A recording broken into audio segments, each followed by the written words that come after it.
ஓம் சாய்ராம். என் அன்பு குழந்தையே, ஒரு பெண்ணின் பேச்சை கேட்டுக்கொண்டு உன் உறவே வேண்டாம் என்று விலகி சென்ற உன் வாழ்க்கை துணையின் தற்போதைய நிலை என்ன என்பதை புட்டு புட்டு வைக்கிறேன். ஒரு நிமிடம் கேள். உன்னுடைய வாழ்க்கையில் இப்பொழுது நீ அனுபவிக்கும் இன்னலுக்கு காரணமான உன் உயிரான உறவு இப்பொழுது தவியாய் தவித்து கொண்டிருக்கிறார். உன்னை விட்டு ஏன் விலகி சென்றோம் என்று கண்ணீர் வடித்து கொண்டிருக்கிறார். நம்பிக்கையோடு இரு.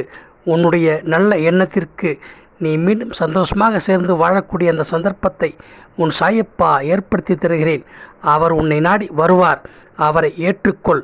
உனக்கும் உயிரான உறவுக்கும் அப்படி எந்த ஒரு மன வருத்தமும் இல்லை. சிறு சிறு சங்கடங்களும் மனக்கசப்புகளும் உங்களை நிரந்தரமாக பிரித்து வைத்திருக்கிறது. கவலை கொள்ளாதே. எந்த பெண்ணின் பேச்சை கேட்டுக்கொண்டு உன் உயிரான உறவு உன்னை விட்டு விலகி சென்றாரோ அதிலிருந்து மனம் மாறி உன்னை நாடி வருவார். அவர் உன்னை நாடி வருவார். அவரை மனதார ஏற்றுக்கொள். உங்கள் வாழ்க்கை மீண்டும் சந்தோஷமாக மாறும். ஏன் இந்த தவறை செய்தோம் என்று அவர் கண்ணீர் வடித்து கொண்டிருக்கிறார். வாழ்க்கையில் காலம் என்பது அனைவருக்கும் பதில் சொல்லியே தீரும். உன் உயிரான உறவுக்கு இப்பொழுதுதான் அது புரிந்திருக்கிறது. நம்பிக்கையோடு இரு. யார் உன்னை தேடி வர வேண்டும் என்று உன் ஆழ்மனம் நினைத்து கொண்டே இருக்கிறதோ அவரே உன்னை நாடி வரக்கூடிய அந்த சந்தர்ப்பத்தை உன் சாயப்பா ஏற்படுத்தி தருகிறேன்.